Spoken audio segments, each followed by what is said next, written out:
दर्शकों का स्वागत है। आज हम आपको खुशी दिखाने के लिए लाए, आज हम आपको तरक्की प्रगति दिखाने लाए हैं, आज हम बच्चों का अच्छे भविष्य दिखाने के लिए आपको लाए हैं। हम इस समय देश की राजधानी दिल्ली में मौजूद हैं और दिल्ली में भी हम आउटर दिल्ली के मुबारकपुर क्षेत्र में मौजूद हैं। ये एक ग्रामीण और अविकसित कॉलोनियों से भरा हुआ क्षेत्र है। तकरीबन ग्रामीण तक का 2-3 गांव है यहाँ पे, मदनपुर, रानीखेड़ा वगैरह वगैरह, कराला वगैरह, और इसके अलावा कई सारी अनाधिकृत कॉलोनियाँ हैं, लोअर क्लास अनाधिकृत कॉलोनियाँ। मैं आपको बताऊं, आमतौर पर ग्रामीण तबके के और लोअर क्लास कॉलोनियों में क्या होता है कि वहाँ के बच्चों को बेहतरीन शिक्षा नहीं मिल पाती। अच्छे अच्छे स्कूल जितने भी होते हैं, branded school, top class school, वो अच्छे इलाके, बसंत कुंज, रोहिणी, द्वारका जैसे इलाकों में खुलते हैं। ये इस स्कूल के लिए मैं इसलिए आया हूँ कि यहाँ के लोगों, यहाँ के स्कूल के प्रबंधक गण ने सोचा कि वो सुविधाएं जो द्वारका के बच्चों को, स्कूल के बच्चों को मिलती है, वो सुविधाएं जो रोहिणी के स्कूल के बच्चों को मिलती है, वो यहाँ पे ग्रामीण तबके के बच्चे ज्यादा दूर नहीं जा पाते हैं। इस वजह से यहाँ पे इन्होंने ये स्विमिंग पूल बनाया है। यहाँ पे अनाधिकृत कॉलोनी के मिडिल क्लास बच्चे जिनके पापा ऑटो चलाते हैं, छोटे मोटे काम करते हैं वगैरह, उनके पास इतना बड़ा बजट या नहीं होता, ये सोच के उन बच्चों को भी सुविधा मिलनी चाहिए। इस स्कूल प्रबंधन ने ये देखा। मैं कैमरामैन साहब से गुजारिश करूँगा, दिखाएं। आप देख रहे हैं ये स्विमिंग पूल झलझलाता हुआ, झलझलाता हुआ पानी झिलमिल करता हुआ, ये नीला नीला सा पानी, बिल्कुल जिनके ऊपर गाने बनते हैं नीले पानी के ऊपर, देखिए ये खूबसूरत सा। यहाँ बच्चे तैराकी सीख सकते हैं। तैराकी मुख्य गेम में से एक है, नेशनल इंटरनेशनल तौर पे भी खेला जाता है।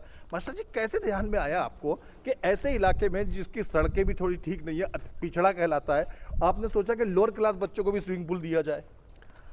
ये हमारे चेयरमैन साहब का एक विजन रहा जी कि रूरल एरिया में भी, ग्रामीण क्षेत्र में भी जो भी मूलभूत सुविधाएं पॉश इलाके में हो सकती है, अच्छे इलाके में हो सकती है, तो गाँव में क्यों नहीं हो सकती। सर हमारे जो है बिल्कुल एक मिडिल क्लास फैमिली से बिलोंग करते हैं, ट्यूशन पढ़ाकर, और ये जो सारा जितना भी इंफ्रास्ट्रक्चर आप देख पा रहे हैं, उन्होंने अपनी मेहनत से ही सब कुछ खरीद कर, सारी चीज़ें डालकर ये उन्होंने आपने डाला है। फिर उनका एक विज़न रहा कि भाई इस एरिया में फिटनेस के साथ साथ, एजुकेशन के साथ साथ, तो एक दिन बैठे बैठे क्या है मन में आया कि भाई यहाँ पर स्विमिंग पूल क्यों ना डाला जाए।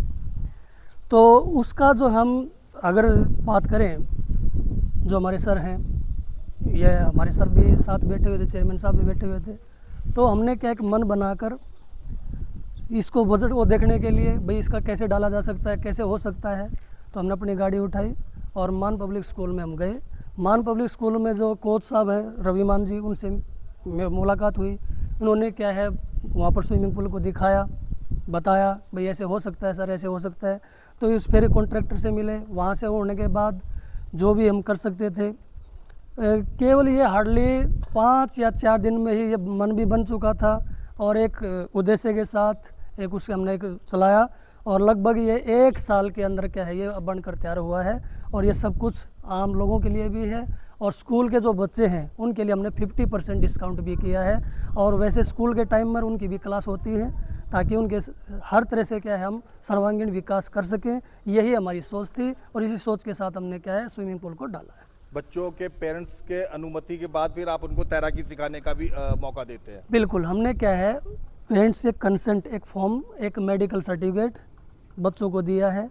बच्चे क्या है जब पेरेंट्स कंसेंट देते हैं, मेडिकल सर्टिफिकेट यहाँ पर हमें देंगे, तब उनकी क्या है वीक में हर सेक्शन से एक क्लास जो है इसमें स्विमिंग पूल के लिए आएगी, बट वो भी केवल आफ्टर कंसेंट देने के बाद।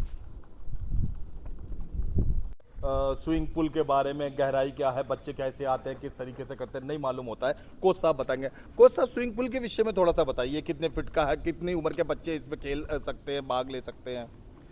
ये स्विमिंग पूल हमारा semi Olympic size swimming pool है। अच्छा। हाँ, और इसमें 5 ईयर से अबव बच्चे का एडमिशन हो सकता है यहाँ पे। और यहाँ पे जैसे अभी हाइजीन, क्या नाम है, प्योर हाइजीन पानी दिख रहा है, ऐसा ही सेम पानी मिलेगा हर टाइम आपको। वॉशरूम फैसिलिटी और क्या नाम है, लॉकर फैसिलिटी, सारी फैसिलिटी यहाँ पे मिलेंगी। और गर्ल्स बॉयज़ का, एक गर्ल्स का हमने सोचा है कि स्पेशल बैच चलाएंगे। यहाँ पे लोकल एरिया को देखते हुए हम सोच रहे हैं कि लोकेलिटी को थोड़ा सा फीस का भी थोड़ा कंसेंट देंगे, ताकि वो हमारे पास आ सके। कितनी उम्र के बच्चे जो है वो इस स्विमिंग पूल खेल में भाग ले सकते हैं? सर 5 साल से स्टार्ट हो सकता है। अच्छा। हाँ, बच्चा जो होता है 5 ईयर से स्टार्ट कर सकते हैं, क्योंकि उसमें थोड़ी नॉलेज होती है समझने की। तो 5 साल के बाद से कोई भी उम्र का बच्चा सीख सकता है, अडल्ट भी। टॉप क्लास इलाकों के अंदर जो 5 स्टार 7 स्टार स्कूल होते हैं वो स्विमिंग पूल करते हैं, मोटी हाई फाई फीस लेते हैं। इस एरिया में ज्यादातर मिडिल क्लास या लोअर मिडिल क्लास तबका रहता है, उसको ध्यान में रखते हुए फीस किस तरीके का कैटेगरी रखी है? सर हमने जो नॉमिनल फीस रखी है 2800 रखी है यहाँ पे, और बाकी एरिया में, आउट एरिया में जाओगे 5000 कहीं 10,000 ऐसे फीस लेते हैं। और क्या नाम है, जो मिडिल क्लास एरिया है, जो बच्चे अच्छा प्रदर्शन करेंगे उनके लिए एक हमने और भी अच्छा ऑप्शन सोचा है फीस के, उसमें वो हमको क्या नाम है, पेरेंट्स को हम कंसर्न करेंगे। कोच साहब अब आ जाते हैं मेन और सबसे महत्वपूर्ण मुद्दे के ऊपर जिसके लिए ये करा गया। क्या स्विंग सीखने के बाद बच्चे को दूसरा एशियाड वगैरह में भी मौके मिल पाते हैं? जी बिल्कुल मिल पाते हैं।